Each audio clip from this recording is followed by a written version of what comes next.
Selamat sore sahabat Patmana, selamat sore Pak Bakir. Sore Mbak, baik Kak. Ya, Assalamualaikum warahmatullahi wabarakatuh. Salam sejahtera buat kita semua. Assalamualaikum. Assalamualaikum, waalaikumsalam. Selamat datang bagi peserta yang baru pertama bergabung dengan acara webinar kami. Selamat bergabung kembali kepada teman-teman yang lain. Semoga Bapak, Ibu, dan teman-teman semua dalam keadaan sehat walafiat. Saya, Eka, dan Putri, partner saya, mengucapkan terima kasih atas kehadiran Bapak, Ibu bersama Patmana dalam rangkaian webinar kami dengan topik proses penyadaran diri. Sebelum kita memulai acara ini, mari kita bersama-sama menyanyikan lagu Indonesia Raya dengan lebih hikmat barangkali dan sikap duduk sempurna, mengingat kita baru saja merayakan kemerdekaan kita. Namun tetap dengan mic tertutup. Silahkan Rini.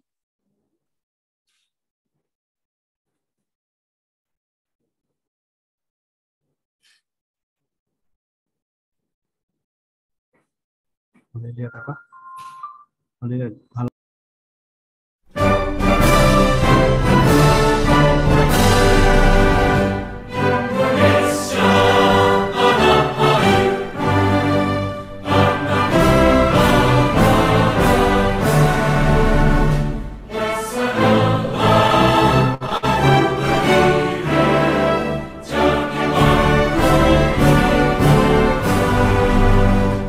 Indonesia, kebangsaan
Terima kasih Bapak Ibu dan teman-teman semua. Webinar hari ini adalah rangkaian dari webinar tentang proses penyadaran diri yang 2 minggu lalu telah dimulai dengan Pak Hans memaparkannya dari sudut pandang psikologi. Mohon mic-nya yang belum ditutup, mohon ditutup supaya tidak distorsi ke suara. Kali ini kami mengundang Bapak Muhammad Bakir yang akan berbagi tentang proses penyadaran diri dari sudut pandang tasawuf. Bulan depan kami akan masuk ke topik tindakan berkesadaran yang akan dibawakan oleh Bapak Hans dan Bapak Wayan Mustike. Bagi teman-teman yang berminat mengenal diri sendiri lebih dalam, kami akan membuka kelas basic astrologi batch 2 yang akan dimulai pada tanggal 5 September. Kelas ini terdiri dari 8 sesi dan akan diadakan setiap Senin malam dari jam 19.30. Silahkan segera mendaftar ke admin, ke Rini, supaya masih bisa mendapatkan harga early bird sampai akhir bulan ini.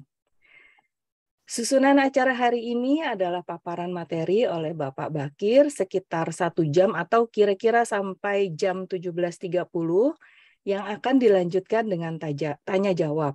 Bagi teman-teman atau Bapak Ibu yang ingin mengajukan pertanyaan nanti, silahkan boleh raise hand atau nanti kami juga langsung akan memberikan waktu untuk membuka mic dan berbicara. Sebelum memulai acara ini, saya akan membacakan profil singkat dari Bapak Muhammad Bakir. Bapak Muhammad Bakir bin Muhammad Yusuf lahir dan dibesarkan di Singapura. Menyelesaikan sekolah tinggi seminari di Islamic Seminary Inkom Madrasah Hujatiyeh Iran pada tahun 1992, serta mendalami filosofi, teologi atau ilmu kalam, dan tafsir. Beliau aktif menjadi pembicara tentang tasawuf di berbagai forum di dalam maupun di luar negeri. Saat ini Bapak Bakir adalah salah satu dosen tasawuf di Yayasan Wakaf Paramadina. Silakan Pak Bakir untuk memulai paparannya. Sudah. Terima kasih Mbak Eka. A'udzubillahi minasyaitonirrajim. Bismillahirrahmanirrahim. Alhamdulillah rabbil alamin. Allahumma salli ala Muhammad wa ali Muhammad. Rabbi shrah li sadri wa yassir li amri wa hlul 'uqdatam min lisani yafqahu qawli. Sebelum saya teruskan, suaranya kedengaran nggak? Baik Kak, oke nggak? Dari saya oke. Ya, di saya oke. Seperti teman-teman sudah maklumi tentang judul tema kali ini lah, itu tentang proses kesadaran, ya. Tentang proses kesadaran. Mungkin judul atau tema ini bisa dibilang sebagai lanjutan dari apa yang pernah kita bahaskan sebelum-sebelum ini. Yang terakhir kita bahas, yang saya bahaskan tentang masalah ego, kan, mengenal ego itu apa dan sebagainya.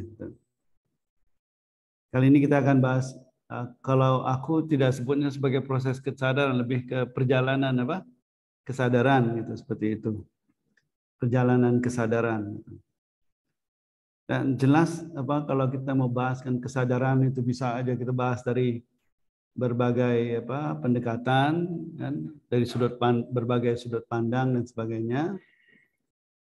Tapi aku akan usahakan di sini untuk menjelaskan tentang perjalanan kesadaran mulai dari sebuah hadis atau sebuah pernyataan dari Imam Ali alaihissalam, dari Amirul Mukminin. Dan pernyataan ini merupakan satu pernyataan yang sering kita temukan dalam kitab-kitab tasawuf, gitu. Dengan kata lain, para sufi mengangkat pernyataan ini, mengangkat makna yang terpendam di dalam pernyataan ini untuk menjelaskan tentang perjalanan spiritual dan kenapa kita memulaikan perjalanan spiritual dan bagaimana kita harus menjalani jalan spiritual ini dan apa yang akan terjadi atau apa yang kita alami di ujung perjalanan ini, seperti itu. Hadisnya sangat sederhana, tapi mengandung makna yang sangat dalam, makna yang sangat luas. Gitu. Hadisnya berbunyi, anna niyamun fa'idha matu intabahu. Sesungguhnya manusia itu tidur, ketika dia mati, maka dia akan bangun. Di sini Amirul Mukminin kadang sebagian bilang hadis ini dinisbahkan pada Rasulullah, pada Nabi Muhammad, pada Kanjeng Nabi. Kanjeng Nabi pernah mengungkapkan seperti ini. Tentang sumber hadis ini ada permasalahan gitu kan. Aku nggak perlu bahas kan. Itu jelas kadang-kadang orang yang tidak mengerti tidak mengerti sisi spiritual itu sangat mudah menolak hadis ini. Sangat mudah menolak hadis ini. Tapi mereka yang mengerti wilayah spiritual, hadis ini sebuah pernyataan yang sangat spiritual itu. Walaupun mungkin kita tidak bisa buktikan bahwa hadis ini kembali pada Nabi atau Nabi yang Kanjeng Nabi yang ungkapkan, tapi maknanya sudah cukup menjadi bukti bahwa ini bukan ungkapan biasa. Bahwa ini bukan sebuah ungkapan biasa. Yes. Seperti misalnya tentang hadis man arafa nafsa faqad arafa rabba, siapa yang kenal dirinya maka dia kenal Rabbnya, kenal Tuhannya. Itu ada yang menolak bahwa ini bukan riwayat dari Nabi, tidak ada dalam kitab-kitab hadis. Tetapi ungkapan ini sudah cukup menjadi bukti bahwa ini sesuatu yang dalam. Pasti berasal dari orang yang sangat dalam memahami realitas, kesadaran dan sebagainya, gitu kan? Jadi kita kadang tidak bisa membuktikan silsilah hadis, tapi makna pernyataan itu sudah cukup cukup menjadi bukti bahwa itu berasal dari seorang manusia yang ngerti tentang realitas, tentang hakikat. Ini seperti itu. Ini sedikit tentang pernyataan ini. Annas niyamun. Manusia itu tidur. Fa'idha matu, ketika dia mati, pada saat dia mati, intabahu, dia bangun, dia sadar. Nah, dari pernyataan ini kita harus mengakui bahwa orang yang sedang membicarakan tentang kesadaran, sekarang ini aku, dan kalian yang sedang mendengar hadis ini atau riwayat ini tentang, semuanya sedang tidur. Ya kan? Kalau memang hadis ini benar, Annas niyamun, manusia itu tidur, berarti aku yang berbicara sedang tidur, kalian yang sedang mendengar juga sedang tidur. Dan ini seakan-akan kalau kita sekarang ini sedang tidur, jadi aku yang berbicara sedang ngigau. Dalam keadaan tidur aku sedang Sedang ngomong, yes, sedang berbicara dalam keadaan tidur. Yes. Nabi telah sekaligus memberi isyarat pada kita tentang kondisi. Jadi dari riwayat ini Nabi atau Amirul Mukminin mau memberitahu kepada kita tentang our state of consciousness gitu. Our state gitu. Bahwa kita sekarang berada dalam kondisi tidur gitu. Kan dari faiza annas niyamun, manusia itu tidur. Jadi ada semacam kontradiksi di sini. Aku sekarang tidak tidur, tapi Nabi atau Imam Ali bilang aku sedang tidur. Bahkan bukan sedang itu, manusia secara umum semuanya sedang tidur. Padahal sekarang kita lagi tidur atau enggak? Jelas sekarang kan kita enggak tidur. Jadi seakan-akan ini sebuah pernyataan yang ada paradoksnya, paradoksikal gitu. Kita tidak tidur tapi dibilang kita sedang tidur. Jadi bagaimana kita harus memahami pernyataan ini? Yang dimaksudkan dengan tidur itu apa? Ya. Dan maka itu di sini aku sebut di sini Nabi telah sekaligus memberi isyarat kepada kita tentang kondisi kita sekarang ini dan juga jalan untuk terbebaskan dari kondisi ini. Nabi bilang apa? Atau Imam Ali bilang manusia itu tidur pada saat dia mati dia bangun. Jadi seakan-akan kematian itu adalah jalan untuk sadar.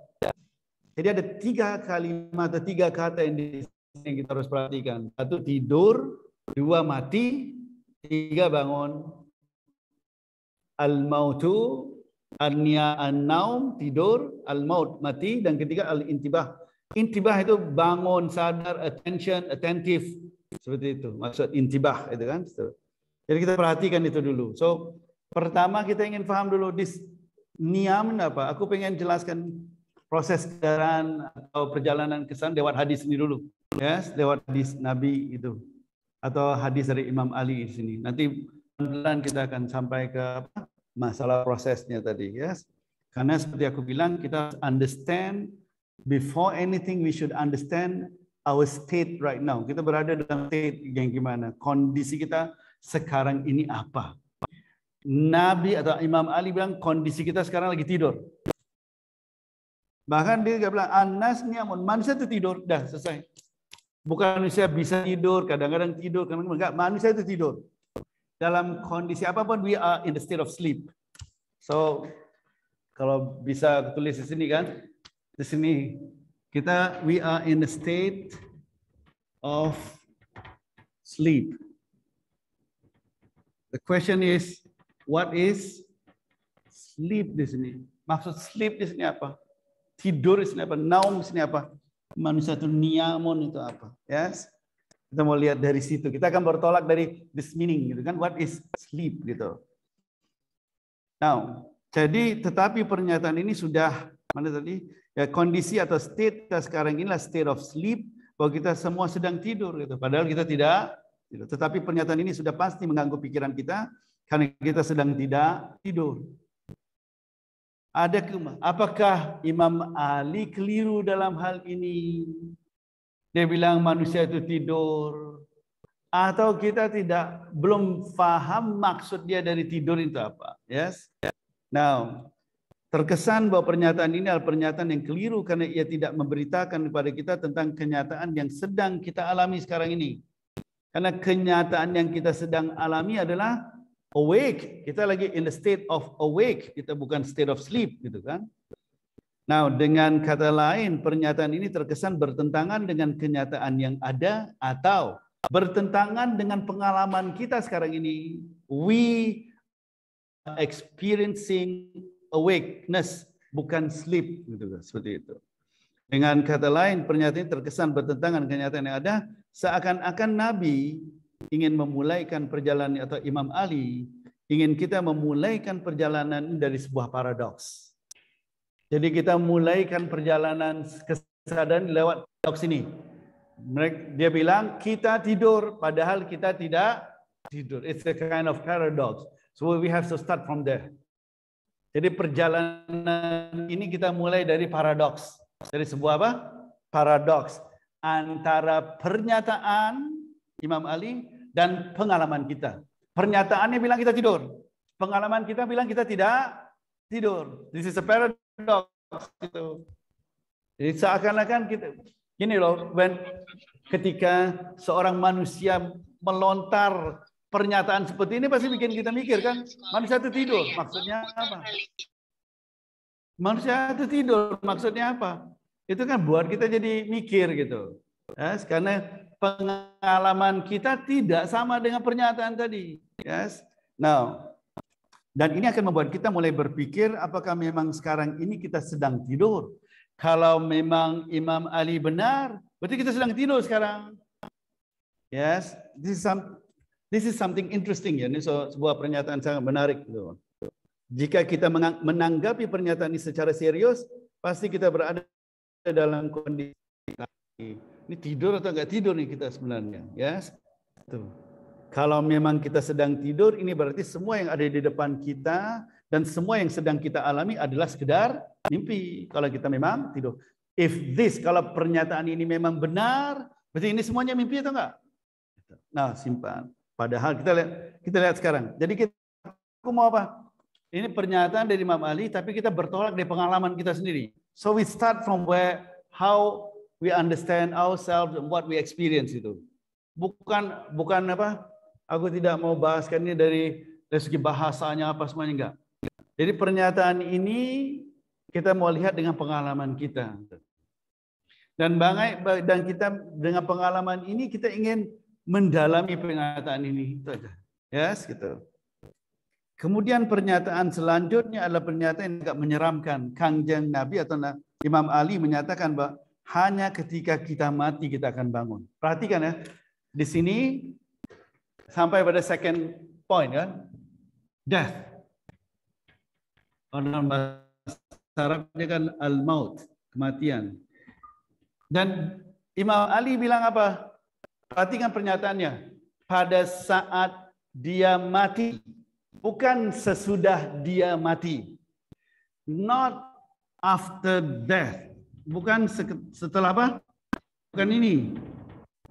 But at the time death. Atau moment of death. Gitu. Beda ya. Pada saat mati dengan sesudah mati. Yes, pada saat mati dengan sesudah mati. This is something interesting. Orang selalu bicara tentang life after death itu. Kalau kita maknakan pernyataan ini apa sesuai dengan pernyataan ini harus apa? Life at the moment of death. Bukan life after death. Tapi life at the moment of death. Ketiga, fa'idha matu. Bukan faba'dal mata. Faba'da mata. Bukan sesudah dia mati. Fa'idha matu. Sesudah, pada saat manusia mati. Pada saat itu beda dengan sesudah dia mati. Jadi kalau kita mau bicara tentang hari kebangkitan atau life, itu yang kita bilang life, is there life after death atau life at the moment of death? Life at the moment of death itu. Jadi mengingatkan pernyataan siapa? Mansur Al-Halaj. Yes. Mansur Al-Halaj bilang apa? Uktuluni ya siqati. Bunuhlah aku wahai saudaraku. Gitu. Wahai temanku. Bunuhlah aku wahai temanku. Kenapa? Inna fi mamati hayati. Karena dalam kematianku ada kehidupanku. Dan dalam kehidupanku ada kematianku. Kata Hallaj kepada dalam puisinya. Kan? Bunuhlah aku apa? Wahai uktuluni ya siqati fi mamati hayati wa fi hayati amamati. Gitu. Dalam kematian ada kehidupanku. Dan dalam kehidupanku ada kematianku. Seperti itu. So seperti ini. Perhatikan ini. Pada saat kematian. Bukan sesudah dia mati, gitu kan? Itu juga death.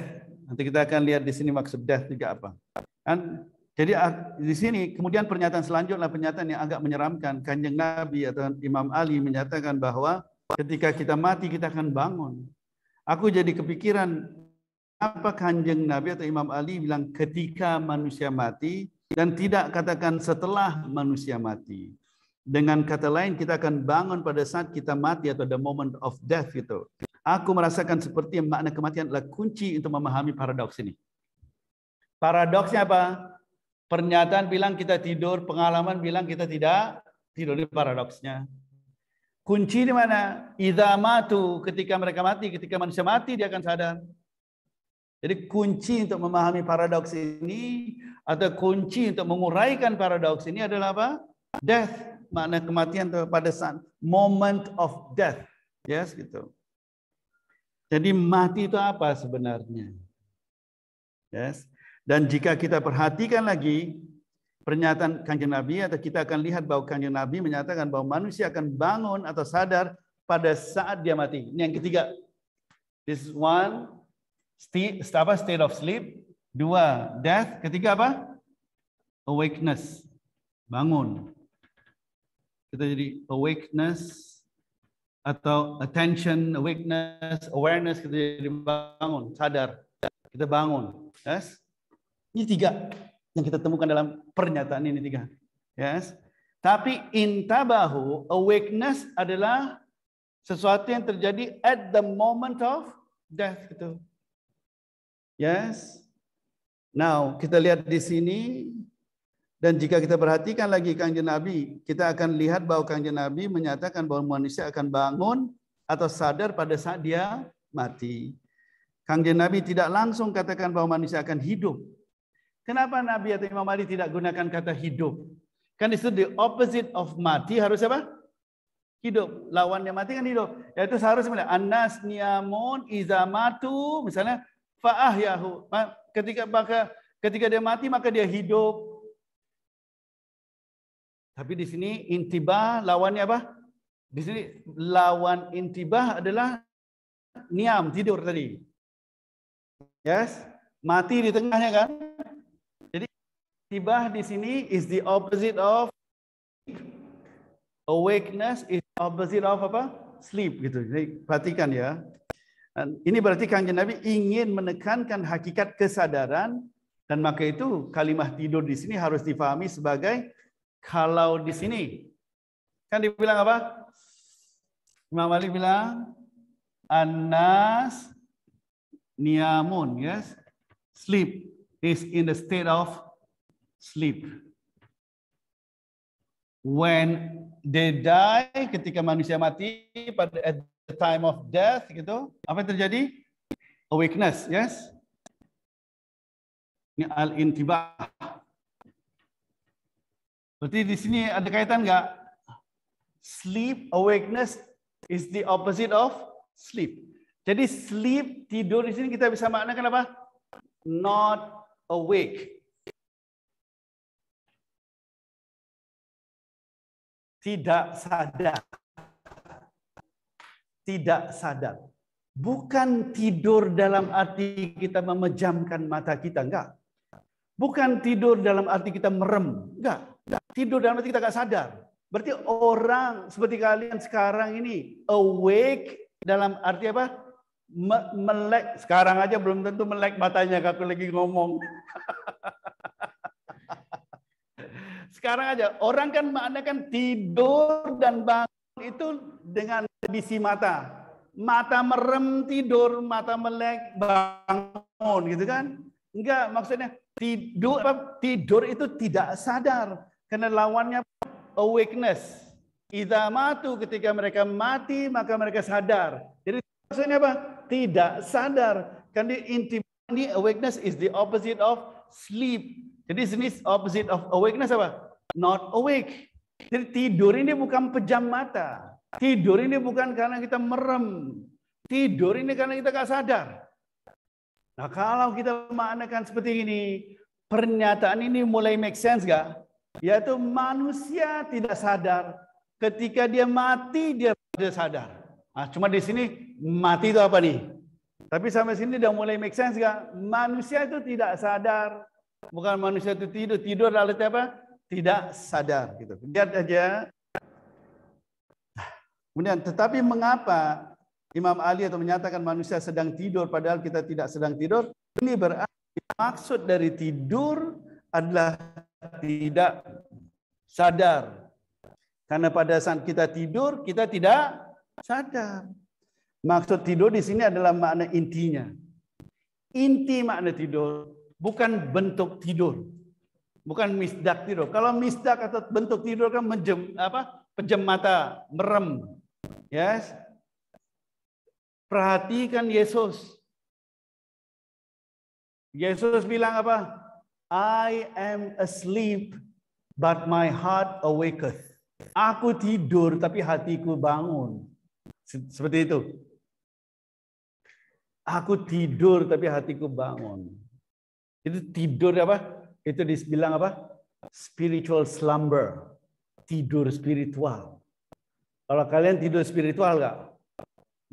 Merem, hati pun nggak sadar, gitu kan? Itu juga lihat bagaimana manusia-manusia menggunakan kalimat seperti tidur, bangun, yes. Nah, sekarang kita mulai ngerti kenapa Mbah Surip bilang gitu kan?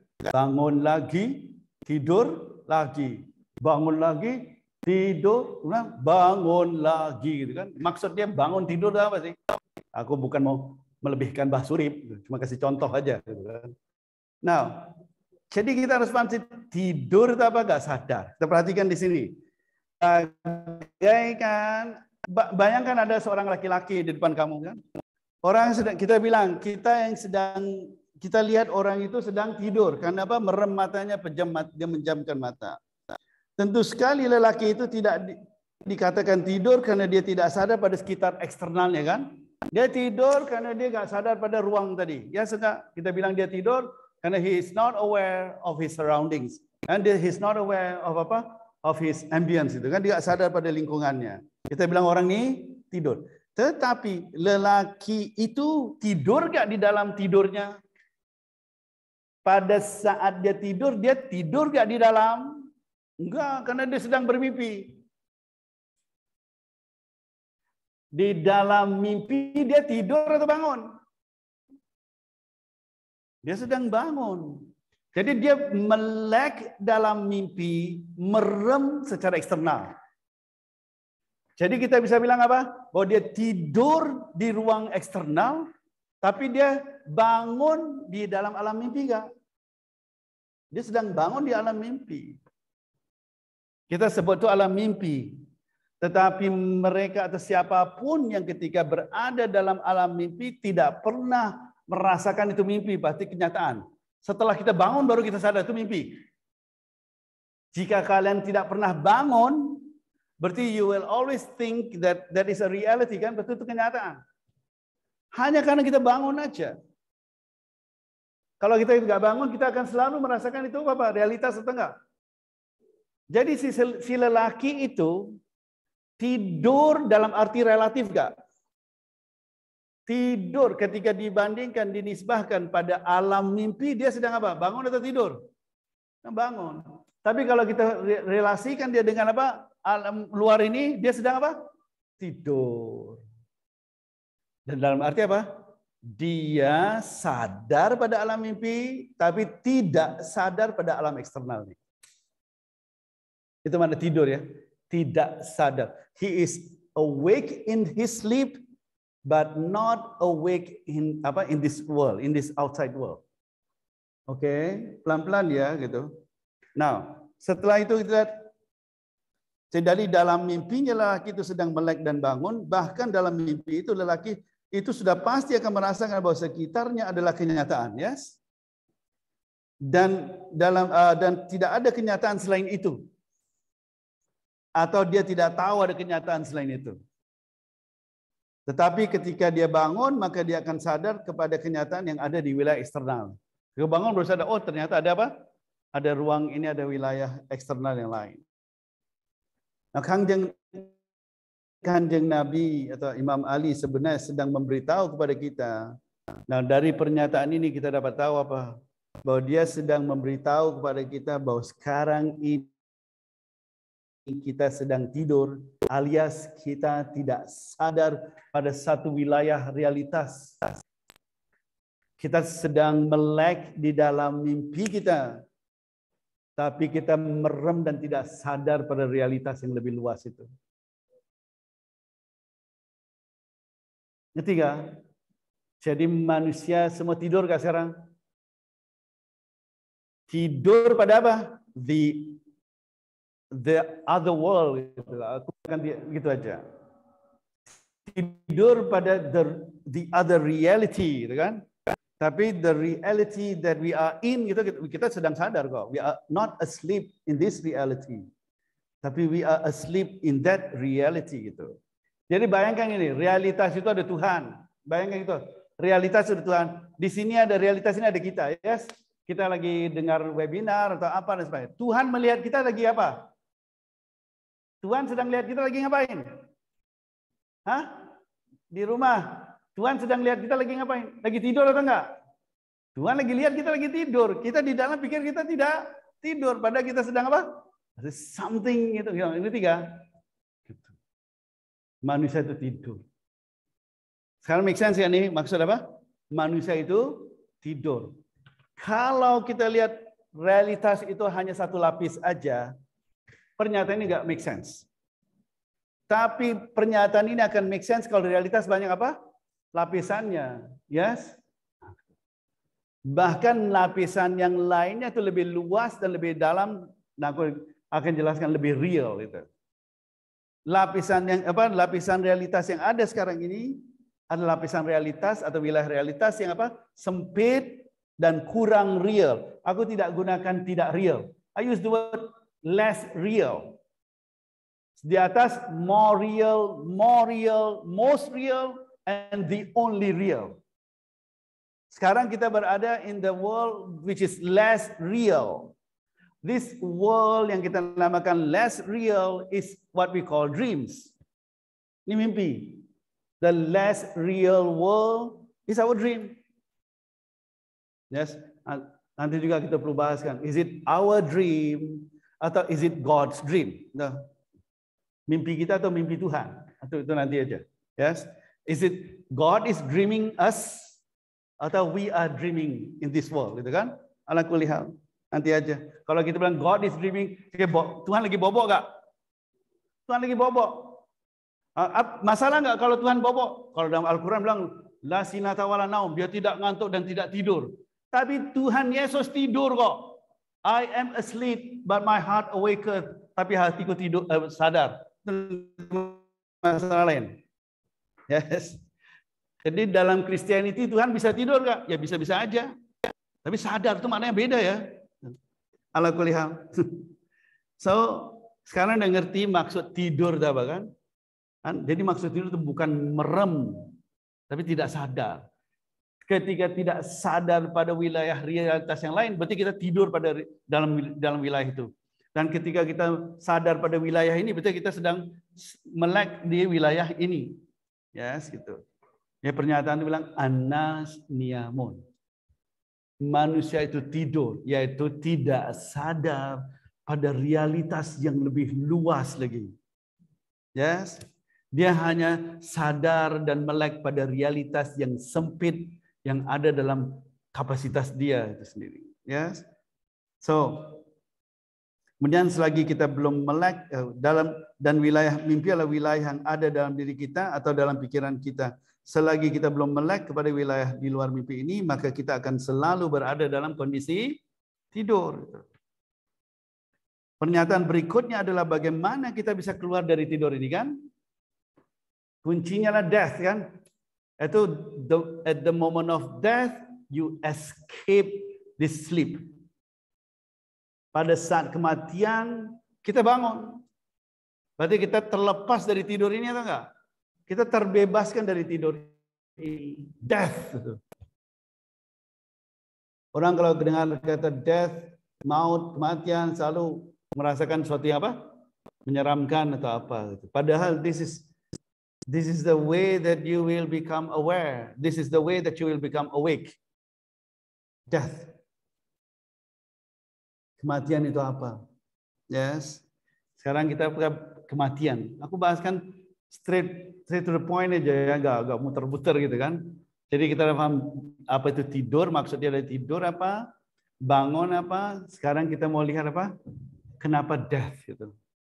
Apa itu mati di sini, yes? Now, pertanyaan berikutnya adalah bagaimana kita bisa keluar dari tidur ini, yes? Bagaimana kita, how can we escape this sleep gitu?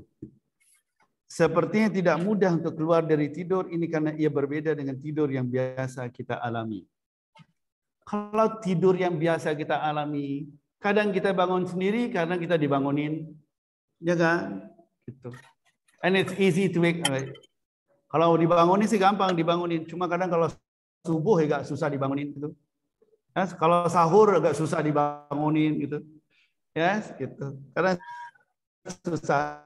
But gimana pun kita kalau tidur biasa kita bisa bangun. Tapi tidur yang dimaksudkan dalam pernyataan ini ada tidur yang tidak kita bangun itu. Ada tidur yang tidak mudah kita bangun. Jadi bagaimana kita bisa bangun dari tidur ini? Kan dalam tidur ini kita terlena.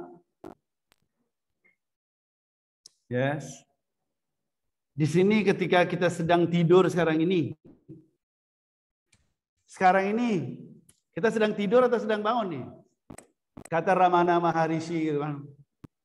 Ayo kita eksperimen, kata Ramana Maharishi gitu. Kita eksperimen aja. Pastikan ada temanmu di sebelah. Yes. Kamu tidur, bilang teman jangan tidur. Kamu jangan tidur, aku tidur. Ketika aku tidur, apakah ruang ini hilang dari kesadaranku atau ruang ini hilang dari keberadaan? Pasti kita akan jawab hilang dari apa? Kesadaranku kan? Kalau memang ini mimpi, kalau memang sekarang ini mimpi, berarti kalau aku apa? Tidur, dia hilang atau enggak? Dia hilang dari kesadaran atau hilang dari keberadaan? Seharusnya hilang dari keberadaan, dia enggak ada kok. Kita suruh teman kita apa? Jangan tidur kan? Nah, setelah kita tidur hilang. Kemudian kita bangun, tanya teman kita, tadi hilang dari keberadaan atau hilang dari kesadaran? Pasti teman kita bilang apa? Hilang dari kesadaran. Hilang dari kesadaranmu. Tapi hilang dari keberadaan enggak? Enggak, karena kamu enggak tidur. Kamu juga enggak tidur. Jadi tetap aja masih ada pertanyaan, itu mimpi, yang ini mimpi atau enggak? Karena kamu enggak tidur. Di situ dalam ajaran Hindu ada sesuatu yang namanya atma, sebuah konsep kunci untuk memahami realitas namanya maya. Maya sering diterjemahkan sebagai ilusi. Tapi maya punya dua karakter esensial. Lila dan sakti. Maya punya karakter lila dan juga sakti. Maya ilusi.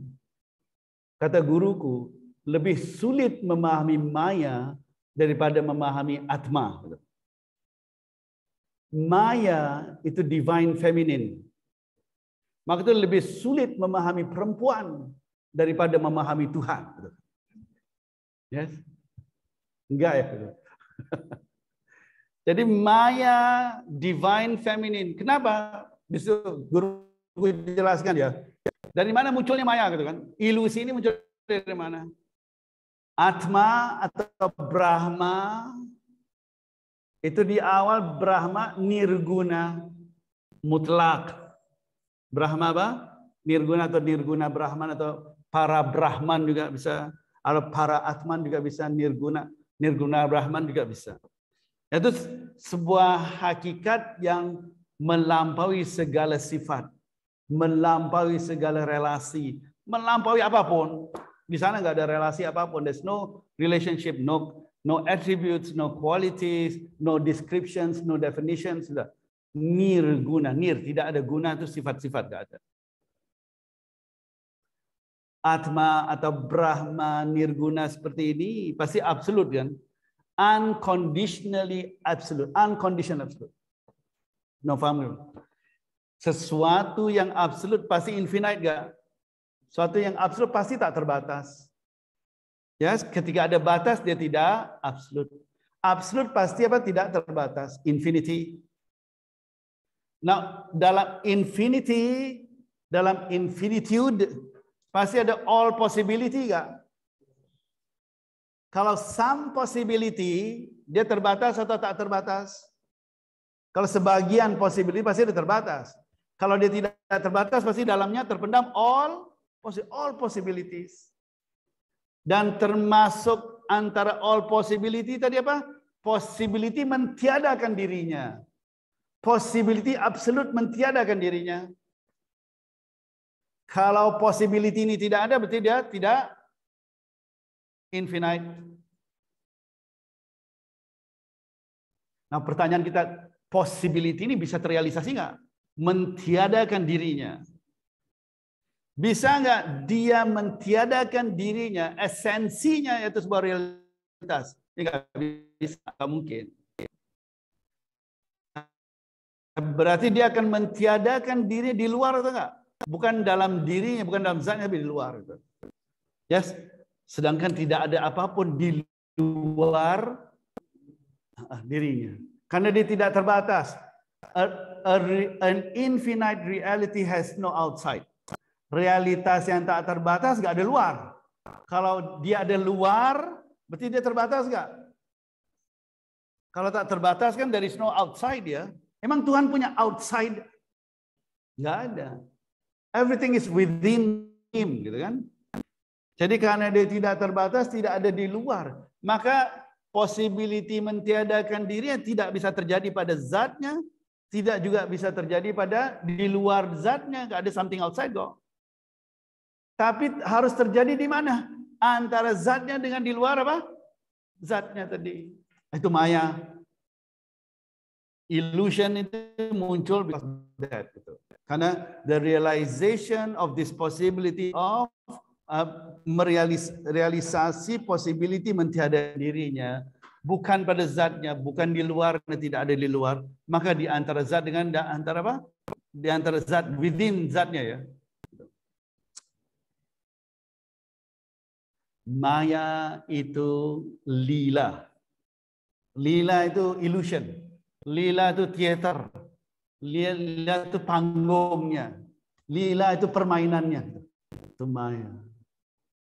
Tapi maya juga sakti, perkasa, powerful. Jadi ketika manusia masuk ke dalam maya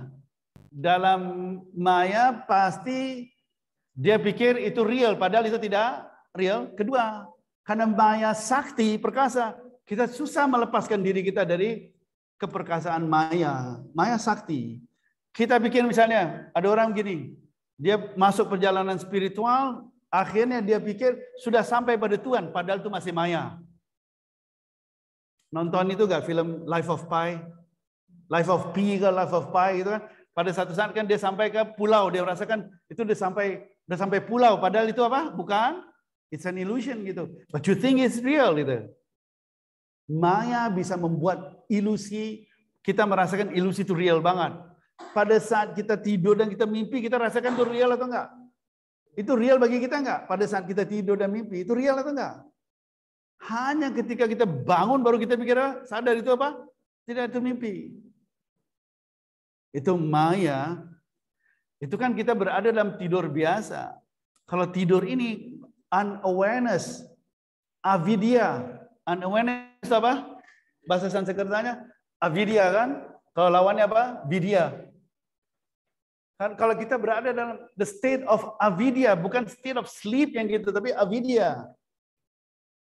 Kalau kita berada dalam keadaan tidak sadar, kita akan pikir ini semuanya adalah realitas, ini semuanya kenyataan.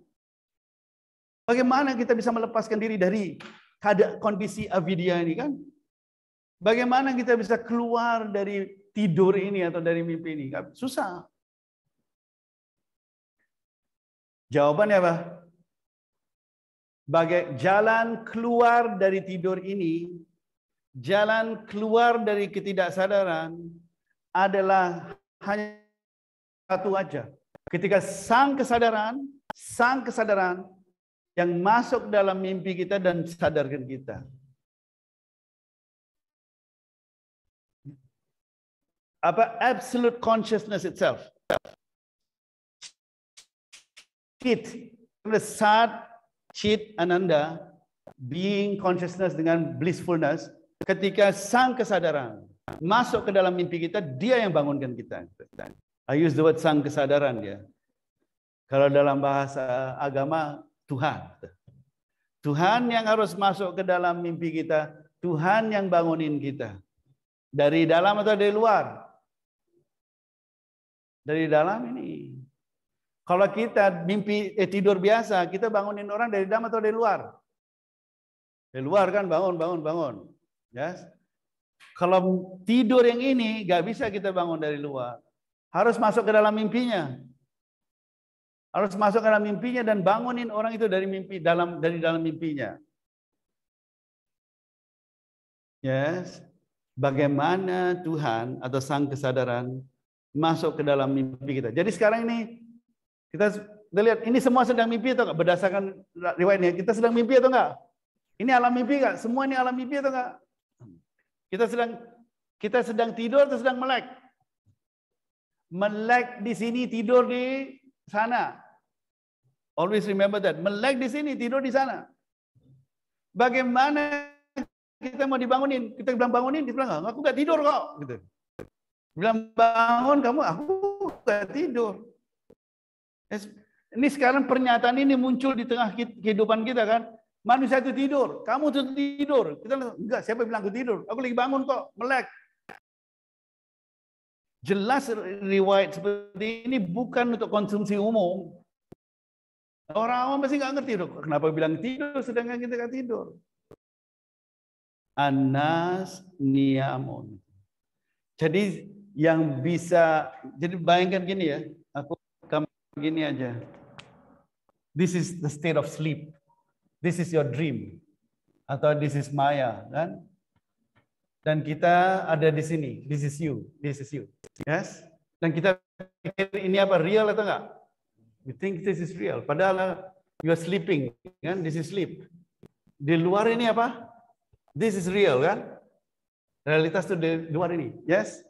Now, mau bangun kan dia harus apa? Realitas masuk ke dalam enggak? Realitas masuk ke dalam. Bagaimana sang kesadaran atau sang Tuhan masuk ke dalam mimpi kita? Kalau dalam agama Semitik, dia utuskan para nabi. Bahasanya apa? Utusin para nabi.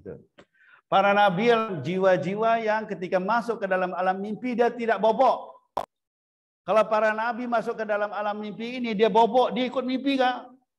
Jadi mimpi semuanya. Dia nggak boleh bobok, gitu kan? Dia nggak boleh bobok. Yes. Neo dari Zion dia masuk ke alam matrix, dia nggak boleh tidur di matrix, dia yang sadar, yang lain semua tidur dalam matrix, dalam ilusi matrix. Kalau mau ambil contoh matrix, film matrix ya. Ini kan nabi ketika masuk, para nabi masuk ke dalam alam mimpi kita, atau di alam mimpi yang mana kita terperangkap dalam alam mimpi ini. Yes. Para nabi ketika masuk, mereka jangan ikut tidur kah?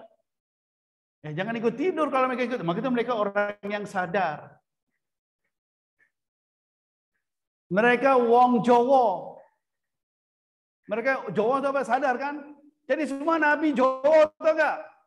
Jowo, semua nabi Jowo. Enggak ada yang Arab. Semua nabi Jowo sadar kok. Wong Jowo semuanya. Datang masuk ke dalam apa? Mimpi kita. Tidak itu dari sudut pandang Semitik. Tapi kalau dalam perspektif Hindu, Tuhan yang turun sendiri menjelma sebagai avatar kan? Masuk bisa jadi hewan, bisa jadi manusia. Menjelma sebagai Krishna. Penjelmaan Vishnu, menjelma sebagai apa? Menjelma untuk mengajar kita kesadaran, untuk membuat kita sadar. Itu cara apa? Tuhan masuk ke dalam alam mimpi ini untuk bangunkan apa? Kita. Atau para sufi kadang-kadang banyak ada tulis kitab seperti iqazun naimin, membangunkan orang tidur gitu. Membangunkan orang-orang tidur. Jadi dalam pandangan mereka ini semua apa? Tidur, we are asleep gitu.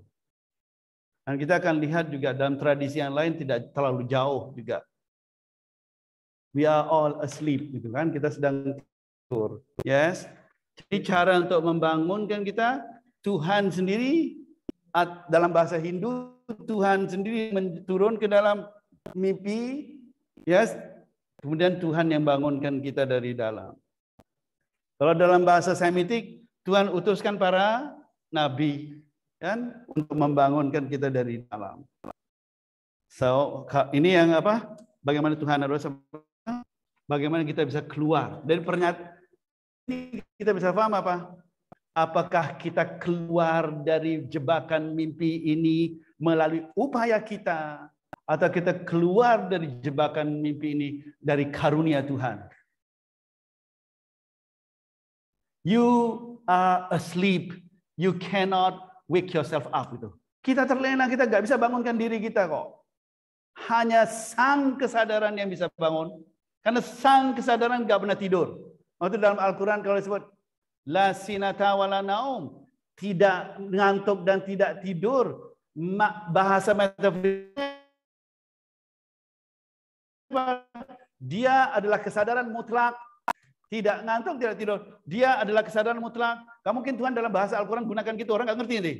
Dia tidak ngantuk dan tidak tidur karena dia adalah kesadaran mutlak. Kesadaran mutlak bisa tidak sadar nggak? Nggak mungkin. Itu yang harus bisa bangunkan kita adalah sang kesadaran sendiri. Kesadaran mutlak yang harus bisa bangunkan kita. Selain itu nggak bisa. Cuma sang kesadaran dalam Hindu muncul dalam penjelmaan avatar. Sang kesadaran dalam agama Semitik muncul dalam bentuk para nabi utusan. Yes. Di dalam situ mereka, berarti ketika dia masuk ke dalam ruang mimpi ini, mereka mau sadarkan kita kan? Mereka bilang, Anas niamun, manusia itu tidur. Kita bilang, lo ngawur. Kemudian manusia, oke lah manusia itu tidur. Idza matu fa idza matu, maka ketika dia mati maka dia bangun kan, dia sadar gitu kan. Jadi kok mati? Iya kata dia, mutu qabla an tamutu. Matilah kamu sebelum kamu mati. Tak masalah mati mulu gitu. Suruh mati. Maksud dari mati ini apa? Masih belum jelas ya. Aku belum jelaskan maksud dari mati ini apa. I need you to understand your state and your condition now. Your present condition now, gitu kan. Jadi di sini yang bisa membuat kita apa? Sadar atau bangun dari mimpi adalah sang kesadaran sendiri. Yes, now.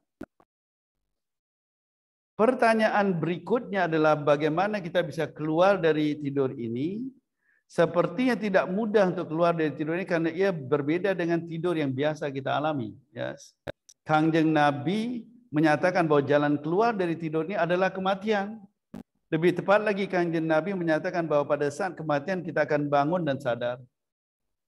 Sepertinya kematian adalah saat kita terlepas dari kondisi tidur dan terlepas dari alam mimpi. Dengan kata lain, kematian adalah detachment, yes?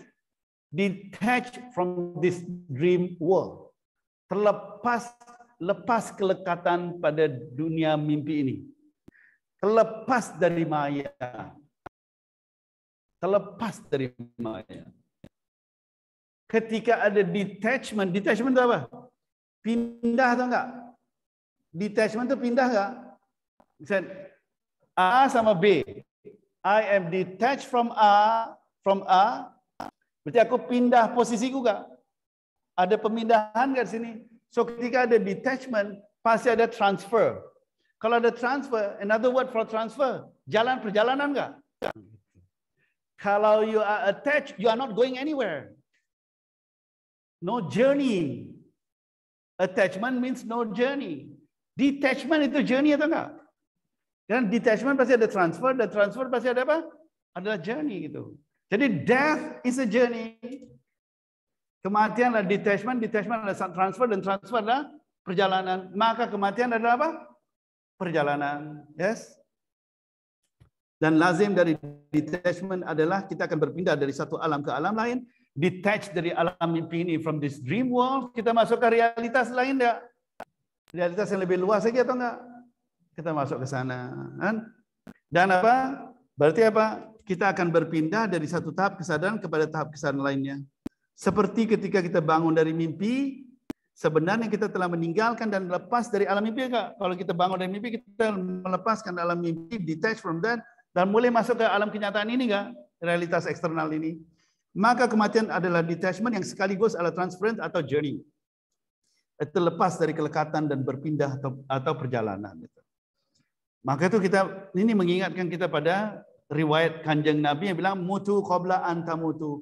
Matilah sebelum kamu mati. Di sini ada dua kata mati. Pertama dan kedua kan matilah sebelum kamu mati. Pernyataan ini mengisyaratkan bahwa ada kematian yang merupakan sebuah pilihan. Pertama, matilah. It's a choice. Make that choice itu kan. Sebelum kamu mati, itu without choice. Jadi ada kematian yang voluntary, disebut voluntary death, sama kematian yang involuntary. Bahasa Arabnya apa? Al-mautul ikhtiyari sama mautul ittirari. Ada dua macam. You choose to die or you have to die, gitu kan? Kalau kematian yang dalam Al-Quran sebut kullu nafsin za'iqatul maut, setiap jiwa akan mencicip kematian. Itu kematian that there is no escape, everyone will die. Tapi kalau di sini yang Nabi bilang apa? Mutu, matilah, it's a choice. Jadi dia bukan kematian natural. Tapi dia adalah kematian spiritual. Kematian spiritual is a choice. Kematian natural is not a choice. Yes. Ini kan ingatkan kita pada cerita Buddha. ketika si Gautama Siddhartha keluar dari istana, kan pertama kali dia keluar dari istana, yang sudah berapa tahun bapaknya memastikan dia tidak keluar dari istana karena tidak mau anaknya melihat apa? Dia kan mau anaknya menjadi penguasa dunia gitu. Tidak mau anaknya jadi apa? Jadi biksu atau jadi apa? Jadi orang suci itu kan, orang rahib atau apa gitu kan. Atau dia tidak mau anaknya jadi pedanda kan? Tapi Buddha keluar dari istana kan akhirnya. Dan itu dia mengalami apa? The visions kan.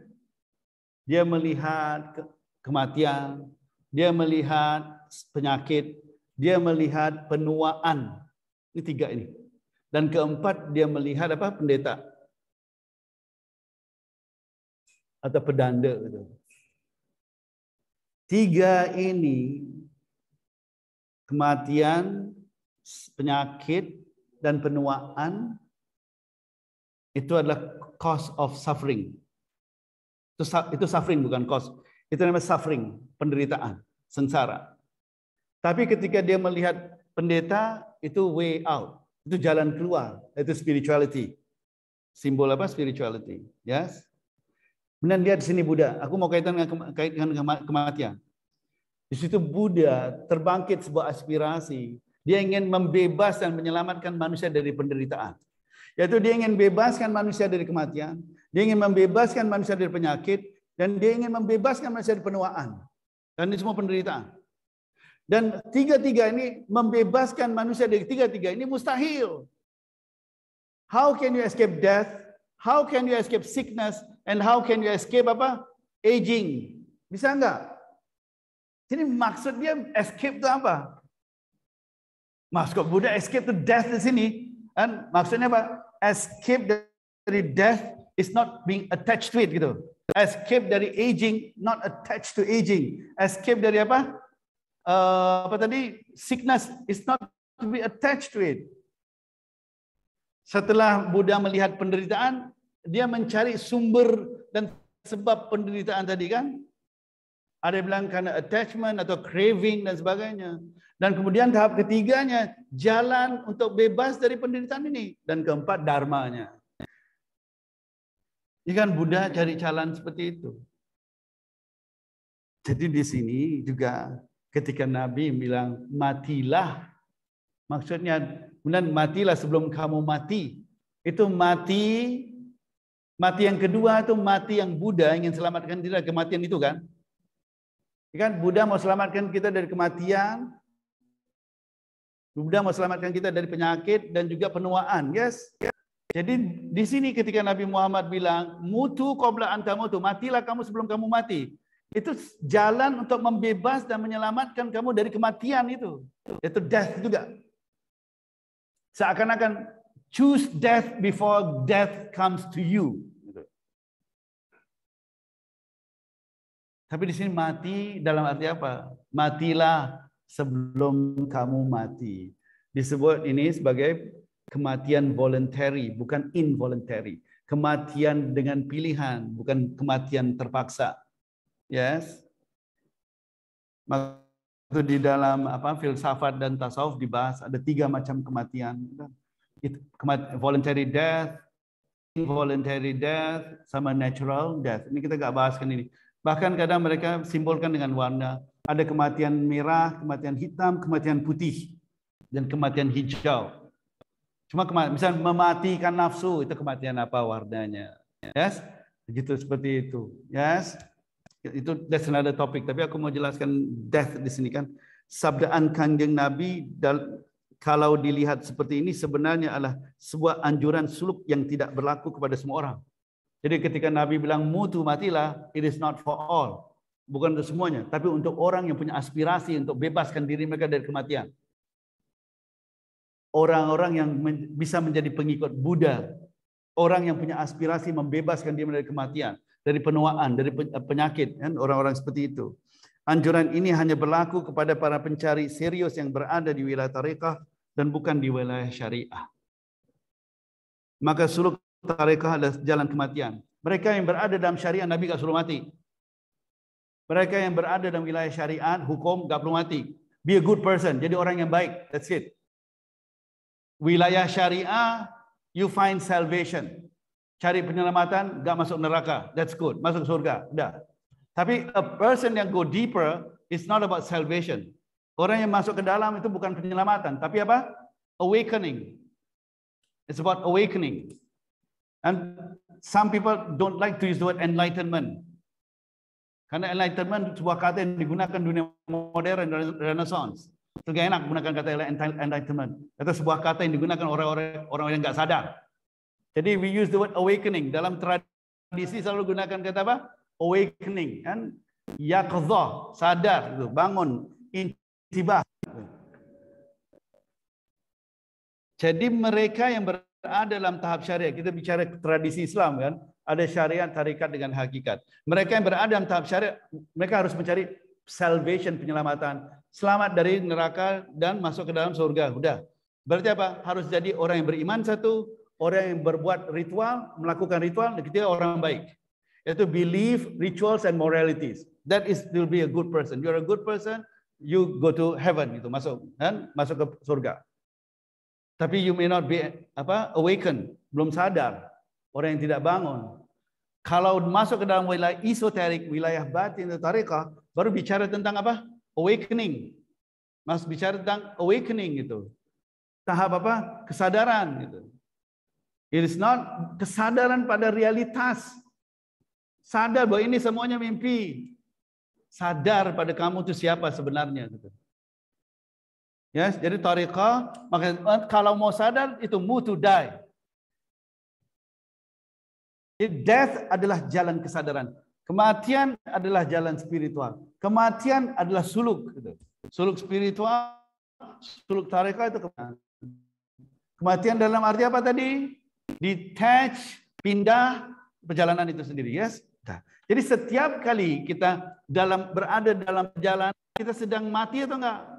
We are dying and dying and dying. Yang mati itu apa? Gitu. Yang mati itu this whole world is death gitu kan, semua mati gitu. You're transferring and transferring and transferring gitu kan. Makin sadar dan semakin sadar nanti akan kelihatan insyaallah. I hope so. So realitas jadi gini, kalau kita mau tulis di sini aku ini hapuskan aja ya.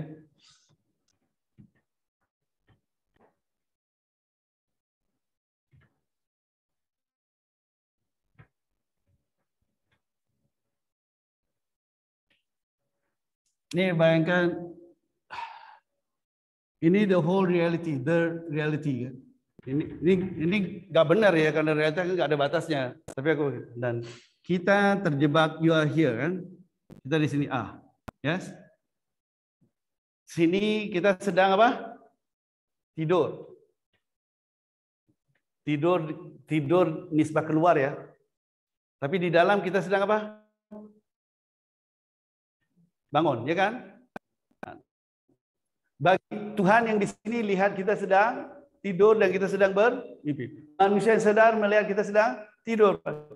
Kita sedang bangun dan realitas bagi kita apa? Ini kan? This is real. Dah. Ini realitas atau sangsa masuk ke dalam nih. Untuk bangunkan kita dari dalam kan? Dengan menyadarkan kita bahwa ini sebenarnya mimpi. Yes. Ini sebenarnya apa? Mimpi. Jadi harus keluarkan kita dari mimpi. Death. Kematian kan? Death, detachment. Lepas dari ini. Tidak melekat pada ini. Tidak terperangkap. Seperti aku bilang tadi. Maya, sakti atau enggak?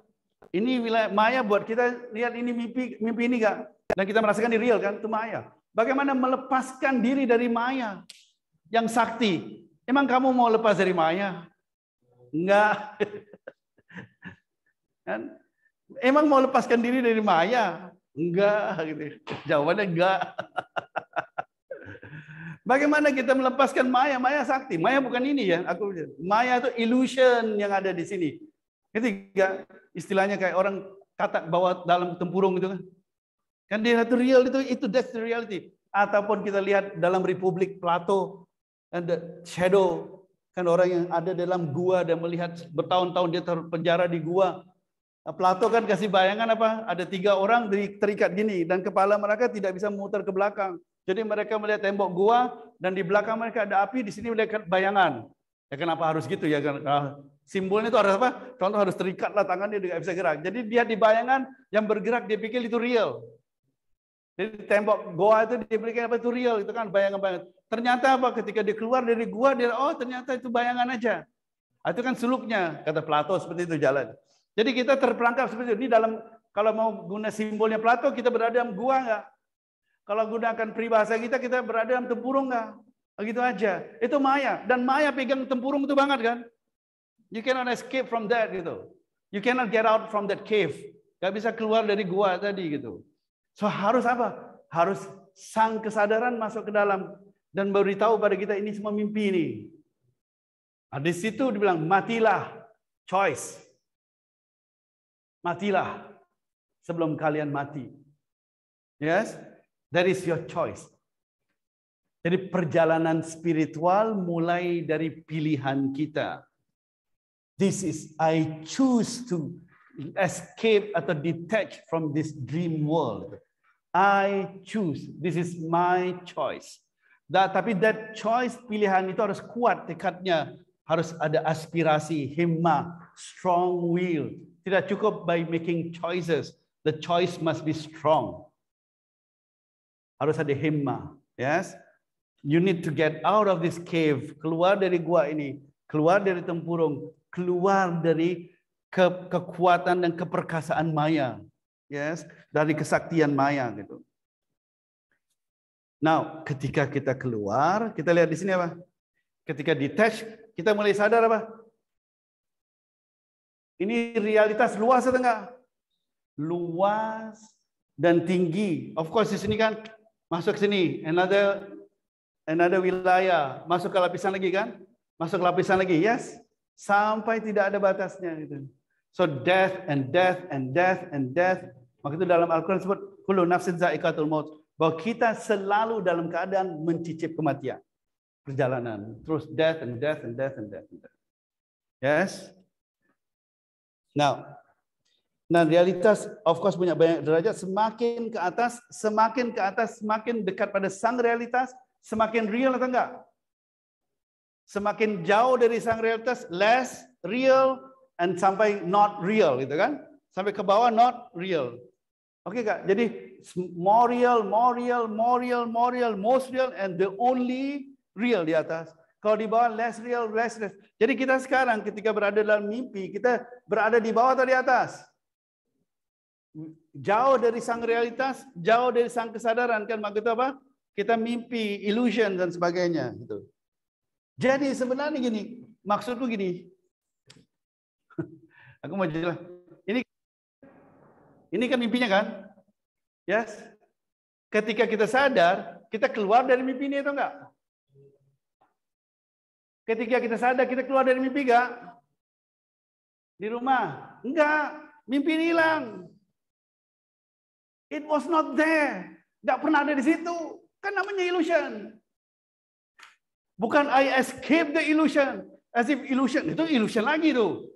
Kan kita pikir illusion itu tempurungnya. There was no tempurung in the beginning. Gak ada tempurung dari awal, gak ada. We thought it was a tempurung gitu. Kenapa sih kita salahkan tempurung ya? Gitu. Kita pikir dari real, padahal apa? Jadi bukan we escape from bukan kita escape dari illusion tadi enggak. We realize that it was not real at all. Yang real kita mulai sadar the real yang ada di sini kan? Itu aja, bukan we escape from Maya. No, we realize that Maya is Atma ternyata. Yes? Ngerti gak? Aku tuh ngajar kayak mau lompat-lompat. Tapi kan lompat-lompat udah gak kuat lompat-lompat lagi gitu. Nah, pelan-pelan ya. So berarti apa? The deeper we go, semakin we go deeper, Maya juga ikut gak? Maya kan ikut, ada layer nih, kita go lepas dari layer itu, lepas deh. Maya semua kan illusion, escape from the illusion.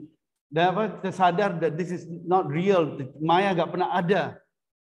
Sampai we realize yang ada hanya dia, yang ada hanya realitas aja. Oke, seperti itu ya. Nah, aku udah ringkaskan ini kan, seringkas-ringkasnya. Lagi berapa menit nih? Lagi 7-8 menit lagi, yes. Ini berarti bahwa suluk adalah jalan kematian yang mana kesadaran kita akan menjadi lebih tinggi dan lebih luas sehingga melebur ke dalam sang kesadaran. Maya, illusion tadi sebenarnya tidak, kita sadar illusion tidak pernah ada gitu kan. Dan lepas, detach dari illusion, dari mimpi, berarti apa? Tidak ada mimpi selama ini. Bukan ada mimpi tapi kita lepas dari mimpi tadi. Enggak. Mimpi itu enggak pernah ada gitu. It is just an illusion gitu kan, gitu. Now, maka mereka yang mempunyai aspirasi dan hikmat tinggi untuk bertemu dengan sang realitas, dia sudah seharusnya memulaikan anjuran Kanjeng Nabi. Jadi mereka yang punya aspirasi harus mulaikan pernyataan apa?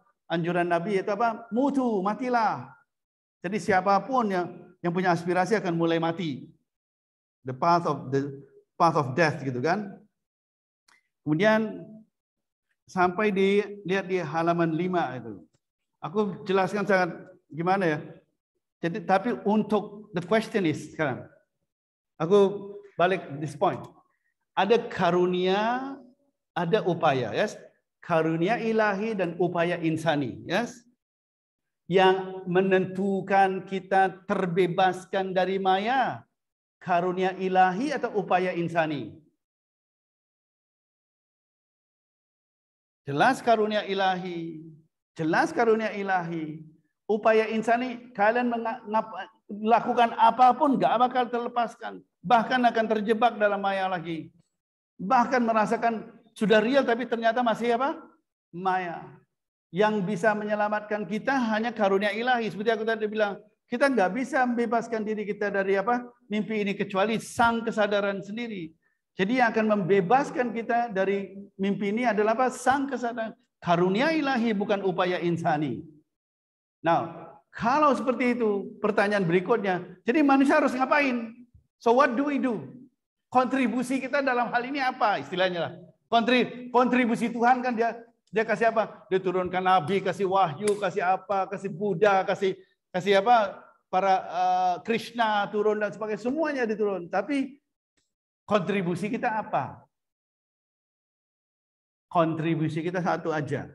Siapkan diri untuk dibikin jadi sadar.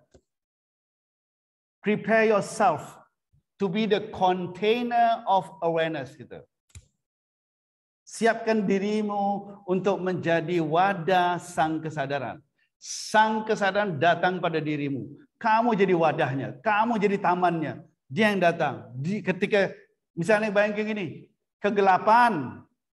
Aku tanya, kegelapan perlu ngapa-ngapain nggak untuk jadi terang? Atau dia mengundang cahaya datang ke dalam dirinya? Yang mana nih? Hah? Kegelapan perlu ngapa-ngapain nggak?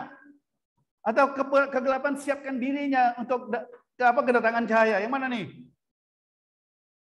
Hah? Siapkan dirinya. Ketika cahaya datang semua hilang nggak? Gelap. Udah gitu aja. Cahaya datang semua kegelapan hilang gitu. Waktu itu tidak heran kalau dalam bahasa Al-Quran dan bahasa kitab-kitab suci selalu gunakan apa? Darkness, light, darkness, light, darkness, light. Kita yang berada dalam kondisi sekarang ini berada dalam kegelapan karena tidak sadar pada realitas yang luas tadi. Maka itu kita harus siapkan diri kita untuk kedatangan cahaya sang kesadaran. Udah. Dan cahaya sang kesadaran akan datang melalui apa? Karunia-karunia ilahi tadi. Wahyu, nabi, guru, jalan, ajaran. Semua dikasih untuk kita apa? Jadi persiapkan diri kita untuk jadi wadah kesadaran cahaya atau cahaya kesadaran. Aku ringkaskan ya, aku harus ringkaskan gitu, yes. Jadi apa? Jadi dia harus seperti ini. Aku tanya, upaya insani sama karunia ilahi. Sekarang kita sudah paham bahwa karunia ilahi berperan sangat primer dalam kesadaran ini, ya enggak? Bahwa upaya insani peran kita sekunder. Yang dalam arti you do not have to do anything except prepare yourself. Siapkan dirimu, jadi wadah Tuhan. Jadi wadah kesadaran. That's all. Jadi wadah Tuhan. Biarkan dia datang pada kamu. Yes. Now, so we prepare ourselves itu. How do we prepare ourselves? Yes, gitu. Tetap aja ada how to. Itu manusia kan selalu gitu. Selalu ingin berkontribusi dalam perjalanan ini. Bukan masa Tuhan sendirian gak enak juga kan. Harus ada sisi kita juga. Tuhan gak butuh kalian kok.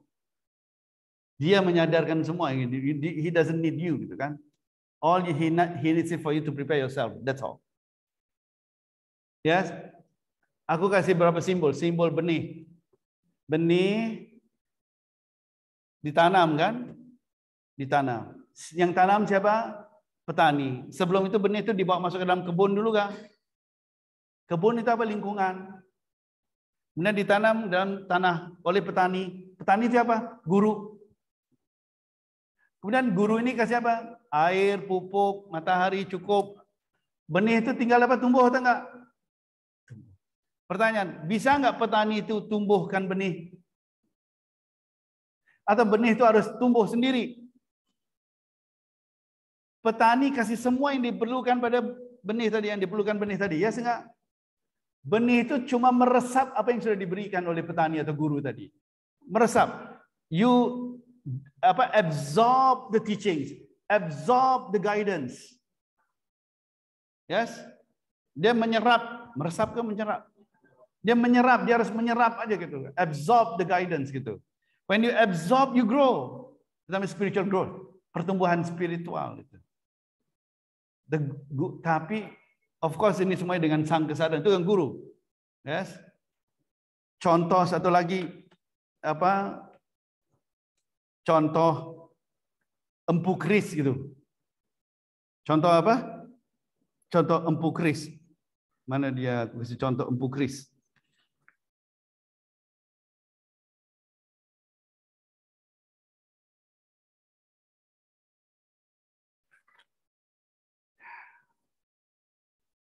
Mana itu aku tulis empu kerisnya? Nomor 6 ya.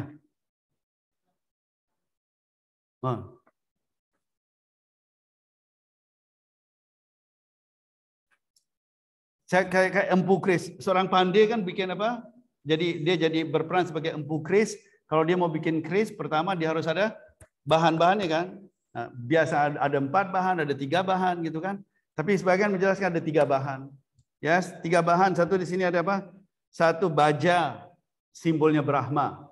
2 besi, simbolnya Wisnu. 3 nikel, simbol Iswara. Semua disatukan. Disatukan dengan membakar kan, dan diketok, disatukan. Ketiga ini ketika menyatu jadi Siva. Perjalanan spiritual seperti itu. Kalau kita menggunakan proses spiritual seperti proses kesadaran. Harus dibakar dulu Kak. Harus dibakar, diketok, dipukul. Tetapi yang dibakar apa? Brahma, Wisnu, dan Iswara. Yaitu maksudnya dalam diri manusia ada potensi ilahi, ada potensi Tuhannya. Cuma potensi Tuhan itu terpendam. Harus apa? Dibakar, diketok supaya apa? Ditumbuh.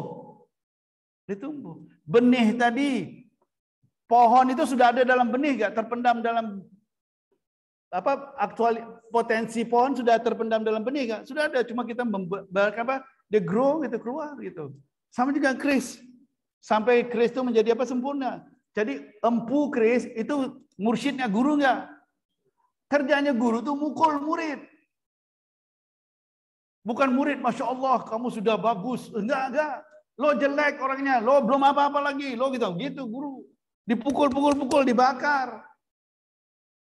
Murid terbakar ketika lihat gurunya bawa Rubicon. Itu pendidikan itu. Itu perjalanan, itu bimbingan. Gurunya tiba-tiba bawa Rubicon, muridnya terbakar. Kok dia bawa Rubicon sih? Itu membakar kecemburuan kalian. Masya Allah. Belum lagi guru bawa siapa lagi kan? Bawa mobil maksudku. Itu membakar kecemburuan kan, biar cemburunya hilang. Ala kulli hal seperti itu. Jadi seperti petani, seperti apa? Seperti empu keris kan itu. Apalagi dan sebagainya. Ada Siddhartha juga. ceritanya Buddha itu sudah cukup menjelaskan prosesnya. Kan sampai satu hari kan akhirnya Buddha duduk di bawah pohon apa? Bodhi kan, dan akhirnya di situ dia menemukan nirwana. Yes, dia menemukan nirwana di situ. Tapi setelah proses, setelah ada badai, setelah ada kering dan panas, dan setelah dia diganggu dengan apa? Dengan penari-penari yang cantik dan sebagainya, karena Dewi marah, nggak suka kalau Buddha ada apa? Gitu. Katanya ego, penyesalan dan kekecewaan, puncaknya ego itu kalau kalian sadar. When you awaken, that is the most disappointing thing for the ego, gitu kan? Itu paling nggak suka kalau kalian sadar. Maka itu dia harus bikin kalian suka pada mimpi ini. Maka itu ego harus bikin kalian suka pada mimpi ini. Dan Maya akan bekerja sama ego. Yes? Seperti itu, yes. Kurang lebih seperti itu ya. Jadi kalau kita mau bicara prosesnya, the process, aku nggak bisa, proses is what you go through in this life aja. Tapi seperti di sini, walau dalam proses tadi kita akan punya banyak pengalaman, yes, while you go through kan, di sini pengalaman. Tapi jangan pengalaman menjadi penghambat dalam perjalanan. Pengalaman is something that you taste, but it is not your purpose. Tapi bukan tujuan kok. Pengalaman is something that you experience. It is not your object. Itu bukan tujuan kamu. Yes, jangan terjebak di situ ya. Bahwa kita akan mengalami pengalaman, good or bad. Yes, bisa good, bisa bad. Dalam pengalaman light, pengalaman darkness, semuanya ada. Tapi itu bukan penghambat. Jangan sampai jadi apa? Penghambat dalam perjalanan. Aku bacakan satu cerita dari Zen. Cerita Zen. Jadi ada seorang pemuda, dia berguru dengan seorang guru Zen. Yes. Itu di belakang. Dan setelah dia menjalani semua instruksi, gurunya bilang kamu harus gini, harus lakukan ini dan sebagainya. Selama beberapa waktu, akhirnya dia memutuskan untuk menulis surat, memberi laporan pada gurunya tentang perkembangan spiritualnya. Jadi di bulan pertama dia tulis kepada gurunya, dia tulis apa di sini? Dia bilang, sekarang ini aku merasakan keluasan kesadaran dan sedang mengalami penyatuan dengan alam.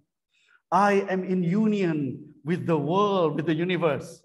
Surat itu dikasih pada gurunya. Kan gurunya lihat sebentar, langsung dibuang. Dibuang. Nah, dibuang, nggak penting gitu kan. Bulan berikutnya, bulan kedua, dia tulis lagi. Dia tulis, akhirnya aku sudah menemukan kesucian yang hadir dalam segala sesuatu. I have realized the holiness in everything, gitu kan. Gurunya ketika lihat suratnya rasa kecewa. Oh, kenapa tulis kayak gini? Udah ditinggalkan enggak. Dia masih terus lapor pada gurunya kan. Bulan berikutnya ditulis. Dengan semangat ditulis itu. Rahasia tentang satu dan banyak telah tersingkap pada renunganku. I already know the mystery of one and many. Wah, ada sesuatu banget kan. Kemudian gurunya baca suratnya, nguap. Kantuk baca gini-ginian. Kemudian dia kesal kan. Dia setiap kasih laporan, gurunya apa? Sama sekali nggak tanggepin laporannya tadi kan. Padahal tuh bagi orang lah perkembangan spiritual banget. Sampai 2 bulan, 3 bulan, 4 bulan dia nggak tulis surat lagi. Ya iyalah, tanggapan gurunya kayak gitu. Hampir setahun dia tidak tulis surat. Kemudian gurunya mikir, ini anak ini sih, kok udah lama sih muridku, udah lama nggak tulis surat tentang laporan apa? Perkembangan spiritualnya. Jadi gurunya bilang, kenapa kamu kok nggak tulis surat lagi gitu kan? Tentang nggak kasih laporan. Dia bilang peduli amat, kamu nggak pernah peduli juga. Ya, akhirnya dia mengerti. Memang aku nggak peduli pada pengalamanmu. It's not about the experience. It's about your awakening. Bukan kamu punya pengalaman menyatu. Itu menyatu dengan alam. It's a good thing. Kan tersingkap rahasia satu dan banyak. It's a good thing. But it's for you only. Gitu kan. Ngapain juga kamu ceritakan pada aku? Jadi kamu gak harus peduli pada apa orang lain pikir kamu gimana. Gitu. That's not the point. Spirituality is not about experience. Spirituality is about awakening. That's all.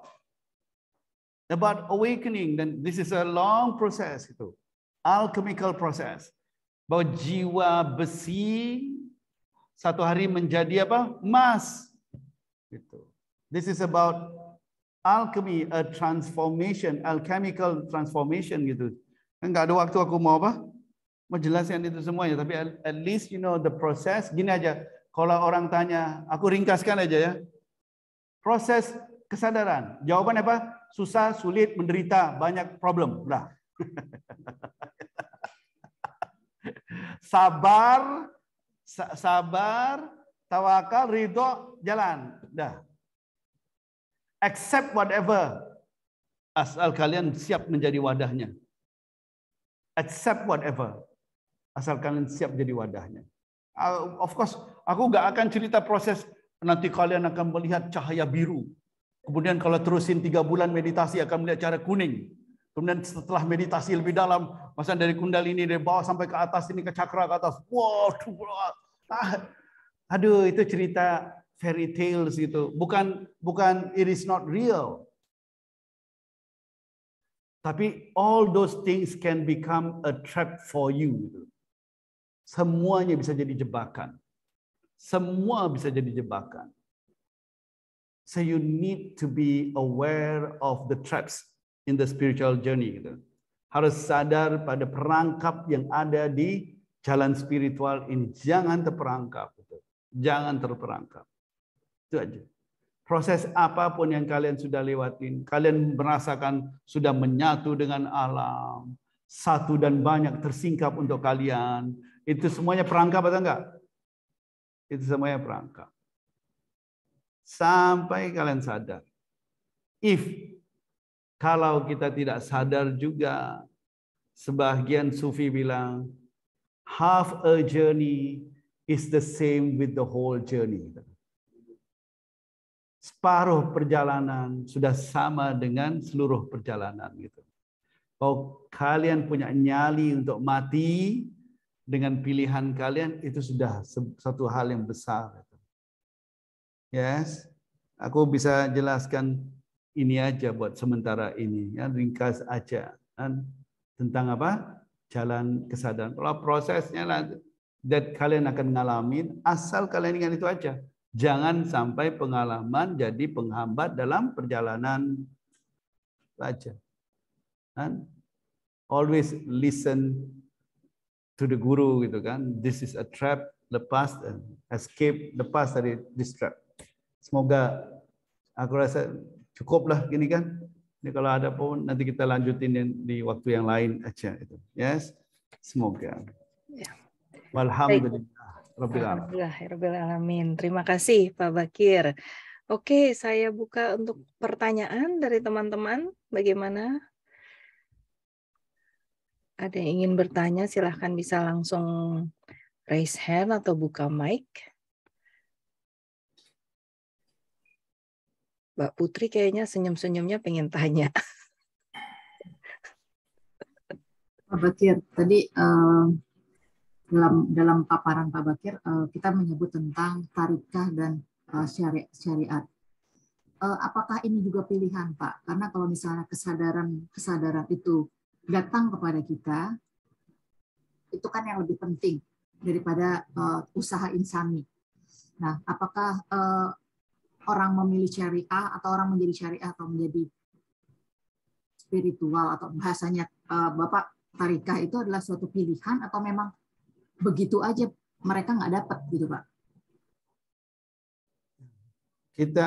Tarekat itu sebuah pilihan. Tapi pilihan belum tentu kita dipilih. Tarekat itu pilihan, tapi belum tentu kita dipilih. Ada teman ceritakan gini. Teman kalau nggak tahu Mbah Kabul ada di sini atau enggak gitu. Dia dari kecil dititip ke Gusmik. Yes. Bapaknya titipkan ke Gusmik. Sampai satu hari dia masih kecil. Gusmik bilang pada dia, anakmu nih calon ahli surga. Anakmu calon ahli surga. Bapaknya senang banget kan, anakmu calon ahli surga. Tapi si anak ini nggak ngerti maksudnya apa. Dia awal senang kan, wah calon ahli surga. Ketika dia sudah dewasa, umurnya mungkin udah 40-an atau 50, baru dia sadar maksudnya apa. Kan calon, belum tentu jadi ahli surga. Kan calon wapres kan belum tentu jadi wapres. Kan calon. Jadi semua orang calon nggak? Semua orang calon, tapi belum tentu jadi apa? Belum tentu. Semua kita calon surga nggak? Calon ahli surga, tapi kan belum tentu dipilih. You can choose to be, but you may not be chosen. You may choose to be in the tariqah, but you may not be chosen to be in the tariqah. Balik pada Tuhan juga. Nah, maka itu tadi kenapa aku nggak mau jelaskan prosesnya tahap pertama, tahap kedua, tahap ketiga. Because that kadang-kadang kita menjelaskan secara sistematis itu is to help you understand the journey gitu kan. Give you an idea about the journey. Yes. But this idea is only an idea so that you have something to hold on to. But when you go in, when you go through dalam pengalaman, God can just come and take you. Dah, let's go in. Dah, selesai. Bisa aja kalian ada orang di masjid tiap hari salat, Tuhan nggak nggak ambil dia. Ada orang di belakang masjid, di belakang semak, di belakang masjid ada semak, di belakang semak dia apa? Lagi nyimeng. Tuhan tarik orang itu. Ya, lo sama gue aja. Aku bukan beli semua orang yang nyimeng pasti Tuhan akan buat dia sadar, gak juga ya. Maksudku, it is God's choice. Now, tapi God's choice is wise. Tidak berarti tidak ada wisdom di situ. Kenapa? Because you do not know that person's life. Kita nggak tahu orang yang nyimeng itu gimana. Orang yang setiap hari sholat kan sombong. Bisa aja. Orang yang nyimeng itu tulus ketika dia nyimeng. Tulus. Dia sincere ketika dia nyimeng. Langsung Tuhan melihat ketulusan dia. Tuhan ambil dia. Udah. Banyak kan cerita gitu. People terkesan out of a sudden become spiritual, become aware gitu kan. There are many people yang seperti itu kok. Sadar dengan apa? John ketika dalam Bible bilang, aku tidak bisa berada depan Yesus. Kalau aku datang depan Yesus pasti aku mati. Awareness gitu. Depan Yesus, he sees the greatness of God di situ. Pasti mana orang bisa bertahan di hadapan keperkasaan Tuhan gitu. Sometimes it's a slight thing. Seperti apa? Dalam Buddhism, dalam Zen Buddhism kan ada istilah satori. Satori itu orang yang sadar, awaken gitu kan. Ini cerita tentang seorang pejabat di Cina yang berguru dengan seorang Zen master itu. Tapi setelah dia lewatin banyak perjalanannya, dia sudah matang, jiwanya sudah matang. Jiwanya sudah matang untuk mengalami kesadaran gitu, sudah matang gitu. Dia masuk ke kantornya seperti setiap hari, datang mau kerja, dia duduk di atas meja, duduk di kursinya depan mejanya kan, tiba-tiba pen atau pin, peniti jatuh. Peniti yang sangat sederhana itu jatuh cukup untuk membuat dia sadar. Peniti yang jatuh. Saking matangnya jiwanya itu. Peniti jatuh langsung dia apa? Satori gitu. Dan satori kan aku bilang, kesadaran itu besar tapi kalem, tapi hening. Kesadaran itu meledak besar tapi hening. Seperti apa? Seperti kalau kita masuk ke laut, kita buang bom di dalam laut. Dia meledak dalam laut, gimana? Duh, kan? Tapi di luar heboh nggak? Enggak. Satori gitu. Di dalamnya udah meledak kesadarannya. Yaitu egonya meledak gitu kan. Tuhan keluar gitu kan misalnya. Tapi dia tetap kalem di luar. Ketiga, bukan orang-orang yang kita lihat, Allah! Oh, tuh, itu bukan kesadaran. Itu nama teriakan. Itu kaget, itu kan bukan. Kesadaran itu kalem, dia duduk tapi dalamnya udah ledak besar itu. Itu sadar itu di dalam perkasa, di dalam hening di luar gitu. Jadi bisa bahwa kita harus, ini very important gitu. Kita harus berada dalam sebuah tradisi agama. Yes. Either you are Hindu atau you are in Hinduism atau Buddhism atau Judaism atau Christianity atau Islam. Yes, you need to be in one of this framework. Go in. Tapi when you go in, you have to go through. You go through. When you go through, then you can go beyond.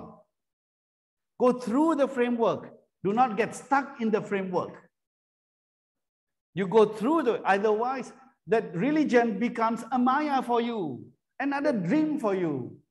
But you need to go through, but you need to go in first, because there is no way to God only from Himself.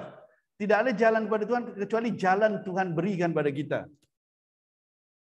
Kita nggak bisa bikin jalan sendiri. Jalan itu harus dari sang kesadaran sendiri. Yes, gitu. Jadi you need to be in that framework. When I say Syariah, Syariah makes you a good person, but not makes gini. Syariah makes you a good person. Tariqah makes you a God person. Tariqah means it's a choice, and then you go in. But choice, you may choose, but you may not be chosen. So kembali pada Tuhan nggak to choose you. I want to be in the tariqah, tapi belum tentu God will choose you. Yes, gitu. Maka itu aku bilang dia lebih tepat apa? Dipilih, bukan sekedar pilihan. Gitu. We can choose. Choice kita kan menunjukkan aspirasi, and God looks at that gitu. Yes. Bisa a person may not be a Syariah person, gimana tuh? A person may not be a good person juga. But some things may happen in life gitu. That revolutionizes this awareness kan. Kita jadi sadar gitu kayak gimana. Ketiga, so do not rule out that thing gitu kan. Aku bicara secara normal. Basically, this is the way people go up. Kan? But there is always exceptions gitu. Dan selalu ada exceptions, but Tuhan will bring up certain people at certain moment gitu. Yes, bisa sadar kok. As long as you prepare yourself gitu. Kan maka itu banyak orang yang melakukan ibadah, tapi banyak orang yang melakukan ibadah itu tidak sadar juga. Yes. Tapi tidak berarti kalian nggak beribadah bisa sadar, jangan gitu juga. Jadi kita nggak beribadah nih, nggak gitu juga. Kan tujuannya kita siapkan diri kita aja, as much as we can. Upaya kita itu persiapan kita untuk persiapkan diri kita aja. Karunia Tuhan is everything. Maka itu kan apa? Mbak Eka minta itu kan bilang God's apa? Karunia ilah, God's grace, the divine grace is everything, and human effort. Aku gunakan almost nothing gitu kan. Aku gunakan kata almost nothing. Aku nggak mau bilang nothing banget. Almost nothing. Kan dalam arti apa? You become the container of God aja. You become Maryam. She became the container of God. Mary became the container of God. Maka itu Mary who is the container of God. Maka itu Jesus in her womb kan. Jadi Maryam adalah wadah Yesus adalah Tuhan ya kan. Jadi dia jadi container of God. Bayang cerita Maryam bagaimana dia jadi container of God. Bagaimana Maryam becomes the container of God. Nah, pertanyaanku misalnya, kalau Maryam adalah container and God is the contained, Jesus kan God, the divine contained, container harus divine duluan atau enggak? Can a non-divine container contains the divine? Bisa enggak? Jadi siapa Tuhan duluan? Maryam duluan atau Jesus?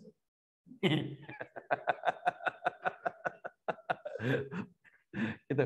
So in a sense tadi aku bilang empu keris, bikin keris satu apa baja besi nikel kan, Brahma, Wisnu, Iswara itu ilahi semua enggak?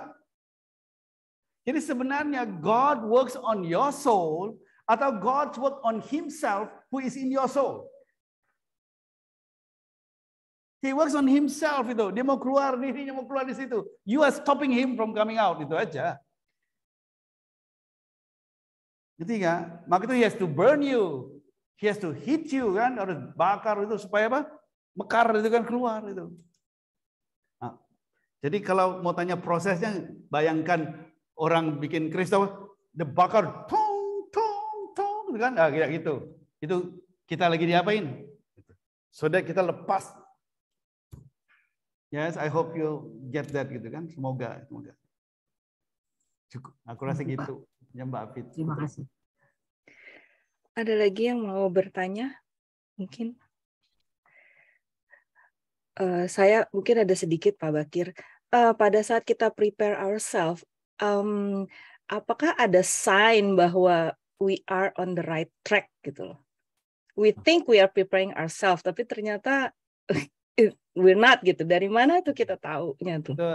Maka itu aku suka dengan pikiran. The mind has so many questions gitu kan. The mind needs to be satisfied gitu. Kita nggak bisa bilang, oh nggak usah dipikirin. The mind needs to be satisfied gitu. but the mind is not everything. Okay. The question is, how do we know that we are prepared? We are preparing. Gitu kan? Pertama, sebelum kita tanya, how do we know that we are prepared properly? Kan? Kita harus tanya, can we be prepared? Can we be prepared for the coming of God? Gitu kan? Jawabannya jelas, no. No one is prepared for God. Gitu. Emang bisa? Kita siap untuk kedatangan Tuhan? No, no one is prepared for God. Only God is prepared for himself. The God in you is prepared, but you are not.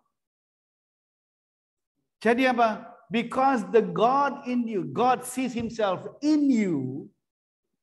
Jadi aku gunakan bahasa ini.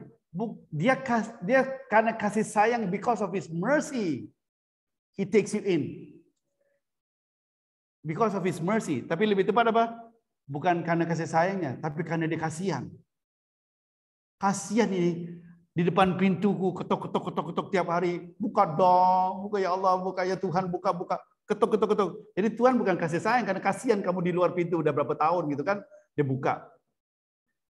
When he brings you in now, how do we know that now, once he brings you in, yes, bagaimana kita tahu that preparation yang kita lakukan itu benar? Maka itu the preparation is, aku di sini sebut 1, humility, 2, love, 3, sincerity. Kerendahan hati, semangat cinta, dan ketulusan. Itu aja. You don't need to do anything. Rendah hati, always humble. Humble means apa? Humility itu bukan jalan kayak gini ya.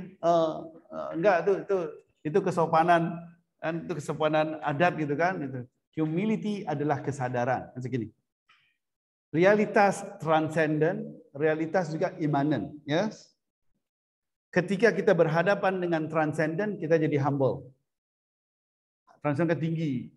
Ketika kita berhadapan dengan dia yang imanen, yang dekat, kita jadi cinta. We are close to him. Ketika kita berhadapan dengan dua-duanya, transcendent sekaligus imanen, kita jadi tulus gitu. Sincere, apa adanya. Jadi harus ada humility, kesadaran bahwa dia itu transcendent, harus ada love, kesadaran bahwa dia itu dekat, harus ada sincerity, ketulusan, kesadaran bahwa dia adalah transcendent dan apa? Iman. Itu aja. You will not go wrong. You will not go wrong. Yes. Ketika ada humility, love, and sincerity, we will not go wrong. Karena apa? Karena humility is God, love is God, sincerity is God. You will not go wrong dong, gitu. Gimana mau go wrong? Yes. Gitu. Tetapi kalau ada motif yang lain, gitu kan? I want to be in the spiritual path so that I can become a guru. Udah, pret. Itu satu pret. Aku mau ikut jalan spiritual supaya aku bisa dapat pengalaman spiritual. Prot. Aku mau ikut jalan spiritual supaya aku dikenal sebagai manusia spiritual. Prit. Jadi prit, prot. Udah. Jadi orang mau spiritual mikirin gitu gak usah. Aku ikut jalan spiritual gini. Ada orang gini. Aku ikut jalan spiritual supaya aku jadi orang baik. Gak usah. Kalau mau jadi orang baik gak usah jalan spiritual. Guruku bilang, ngapain juga Tuhan kasih akal kepada semut? Emang gak dipakai kok. Gak perlu dipakai juga. Ketiga, sesuatu yang sebesar ini sangat bernilai dikasih pada orang yang gak pakai, ngapain juga? Kalau kamu mau jadi sesuatu ya gak usah. Kalau mau jadi orang baik, gak usah ikut jalan spiritual. Ikut syariat aja, you'll be a good person. Ikut ajaran eksoterik. Setiap agama kan mengajar kita become a good person, but not a God person. Inside batin baru mengajar kita how to be a God person. Yes. Ingat ya, how to be a God person itu di dalam, how to be a good person itu di luar. Eksoterik gitu. Jadi kalau mau jadi a good person ya usah. Maka itu kita tahu that we are, pertama, we are not prepared. We can never be prepared, but God will bring us in. Yes. Once God bring us in, then we should be humble. There's love and sincerity. Dah, itu 3 jadikan pegangan perjalanan. Dah, itu aja. Humility, love and sincerity. Humility in the face of the transcendent, love in the face of the immanent, and sincerity in the face of the transcendent, which is at the same time apa? The immanent. Nah, itu aja. Terus. Baik, terima kasih Pak Bakir. Dengan pemaparan yang mind blowing, mungkin perlu di digest dulu untuk teman-teman semua. Oke, kita akan tutup dengan foto bersama. Rin, tolong di foto bersama. Ya. Video nyalain kok, kata foto bersama. Iya, videonya tolong dinyalakan. Yang mau ikutan, ya. Aba-abanya, Rin.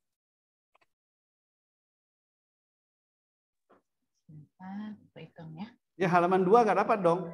Belum. Belum. Sebentar ya. 1, 2, 3, cheese. Oke, halaman 2. Ya, sudah siap. Terima kasih Pak Bakir, terima kasih Oke, semua. terima kasih Bapak Ibu, teman-teman semua. Terima kasih banyak Pak Bakir. Jangan bosan-bosan untuk hadir di sini. Dengan demikian, saya akhiri acara ini dan kita akan ketemu di acara selanjutnya nanti di bulan depan. Insyaallah. Ya, terima kasih banyak Pak Bakir. Terima kasih Pak Bakir. Terima kasih semua teman-teman. Baik, saya akan end Zoom-nya ya. Oke.